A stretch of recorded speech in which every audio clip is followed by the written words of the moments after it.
We see that use the energy transition diagram below to calculate the wavelength of the lines associated with the transitions X and Y.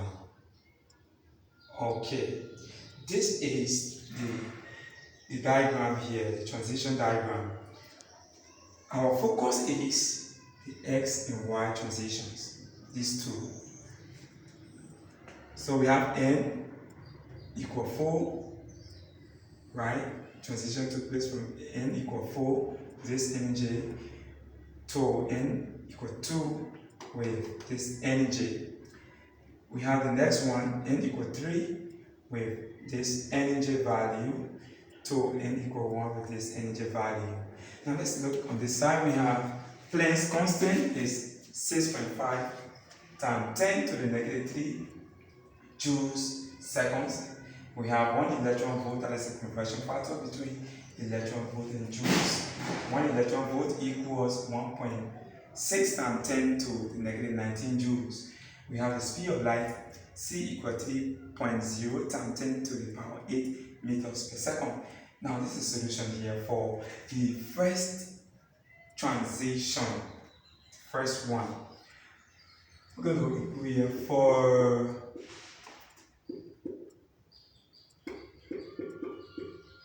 transition X. Okay, transition X. We have an equation: E substrate U minus E substrate L equal HF. We call this equation 1. Now we are asked to find the wavelength, to calculate the wavelength. But this equation we do not have the wavelength.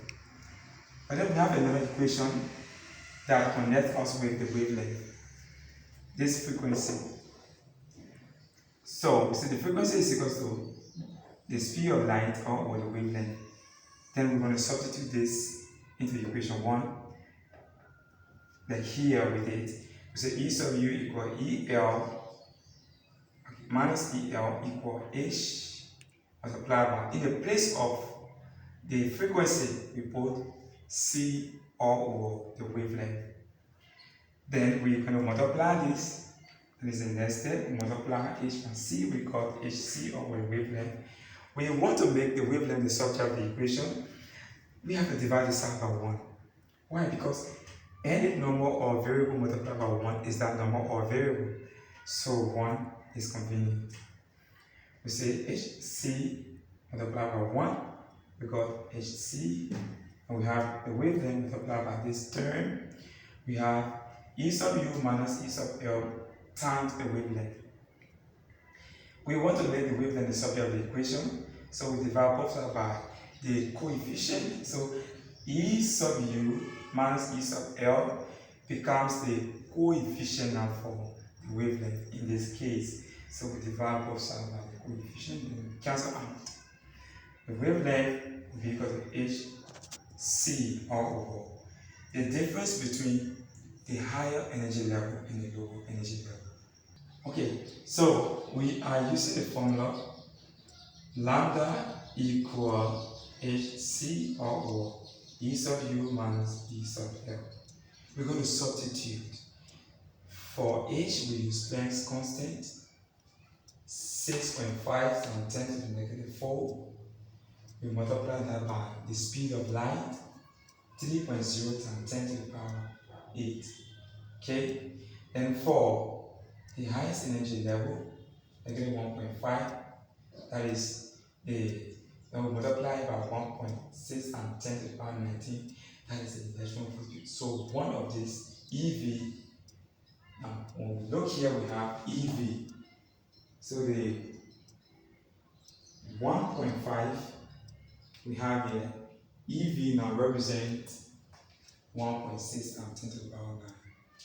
So we multiply that, and then we multiply the value also on the other side. We subtract and we find the quotient. The wavelength will be 1.0097 times 10 to the negative 7 meter. Meter is the SI unit for the wavelength. Let's look at the next one. Alright, we are looking at the next transition for transition Y. we use the same formula that I told you earlier on. We have Planck's constant multiplied by the speed of light. We got that, and then we have for the highest energy level, E sub u, in terms of this transition of y, the highest is negative 0.85 electron volt. We put negative 0.85 times, EV is 1.6 times 10 to the negative 19. So we have to indicate that we put our minus sign, subtraction sign here, and the lowest energy level in terms of this y is n equal to 2, is negative 3.39 electron volt. So we have the same thing here. Okay, so we do that, a little sorry, we're going to multiply by 1.6 times 10 to the negative 19. Okay, got that. That's right. Alright, so if we multiply this side, we will keep the result, right? We multiply the 2 here, we also keep the result. We multiply this by this, we keep the result. Remember, we have to work here first, work out the difference. So we find the difference between the product obtained from this side and the product obtained from this side. After that, we divide it by the product obtained from the numerator part. So the value from here, we plug that first in our calculator, and then the answer from here, we press divide and then we enter this value. Answer obtained for the wavelength is 4.798 times 10 to the negative 7 meters. Thank you so much for